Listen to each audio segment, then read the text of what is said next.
दारू पी के रो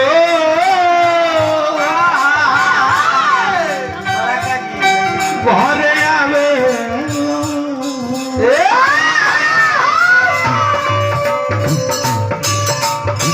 बराबर साहब करे प्रेमी हो ये हमरे के प्रोग्राम में चल जाइए सो साई गवाइए देले ये खत्म माने हो दारू पी के रोज घरे आवे अल्लाह गच मार के गच बने इन्हें बड़ा बड़ा के पोल लगा देख लिया बाकी बहुत समझावत दिया बहुत दिया दारू पी के लोग घरे आवे काहे के करे के जरा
क्रांति बाबा का 1000 रुपये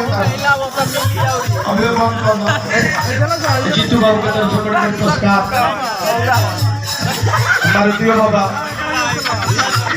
और वो प्रिय तनी कौन सा प्रिय क्रांति बाबा कौन पी बाकी रोम पी हल्का पी बाकी ललका पी कौन पी बाकी रोम पी आउच भी बाकी पाउच पी हला पी चार हला पी मौके तो हत्या के जा ऐसा पिया पता दिन दिया बा बिगड़ जाता जाता हो मंटू तोरा में लक्ष्मी जी का कौन होता मैं ठहरे लक्ष्मी जी का कौन नहीं है लक्ष्मी ऐसा पिया पता दिन दिया बा बिगड़ जाता जाता हो ऐसा पिया पता दिन दिया बा अनिल भैया की तरफ से बड़ी बड़ी पुरस्कार हार्दिक अभिनंदन सुस्वागत भगवान से प्रार्थना करके पद से बना रहे धारवा में आके राजा और लतमासा हो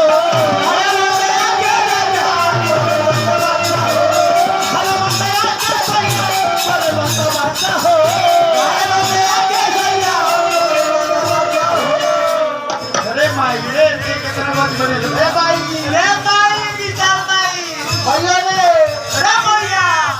क्रांति बाबा कौन पी बाकी रोम पी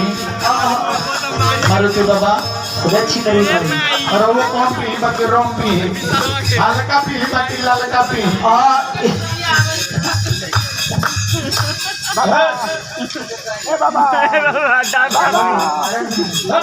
अच्छा पेपर को दिन लिए वो बिगड़ जाता जाता हो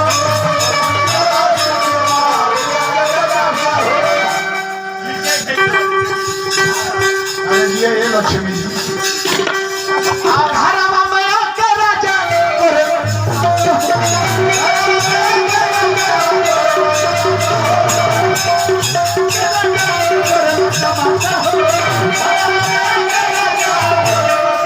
आके रोज सिकड़ी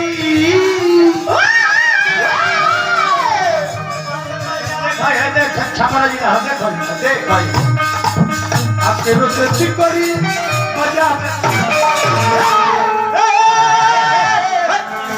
देख ले एक बार का घर हो रिपोर्ट जाला दूसरा स्टेशन पर रखे ना क्या चैनवा स्टेशन पर गाड़ी नु आगे रोज सिकड़ी बजावे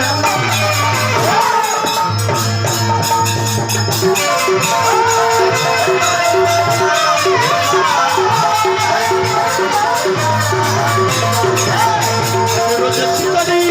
बजावे ना काहे के करे के जरा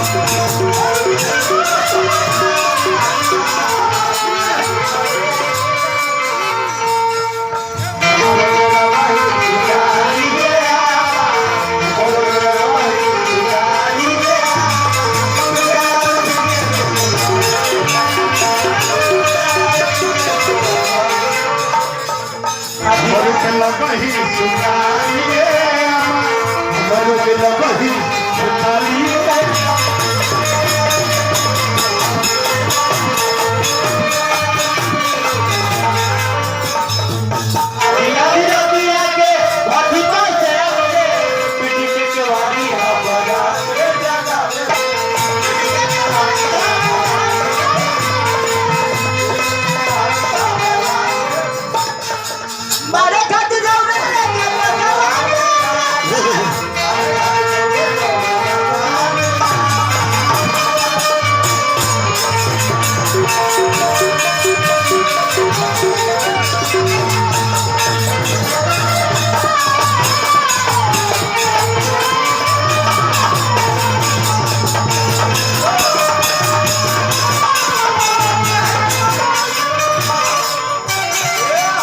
भार लगता आई के बाद जन्म उत्सव के बाद कुछ कहते मोगी हम तो कहते के राजा जी बेच देहल गहना गुड़िया तन पर के साड़ी हो बेच देहल गहना गुड़िया तन पर के साड़ी हो बेच देहल बाबूजी के कि हम भोरी पारी हो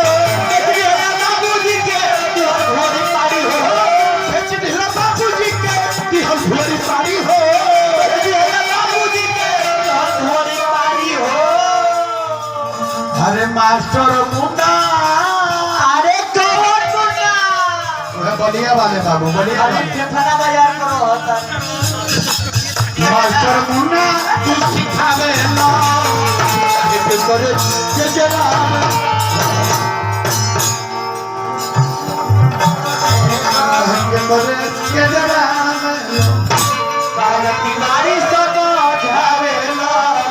कहे के करे से जरा कागती मारी सब झावे ना कहे के करे से जरा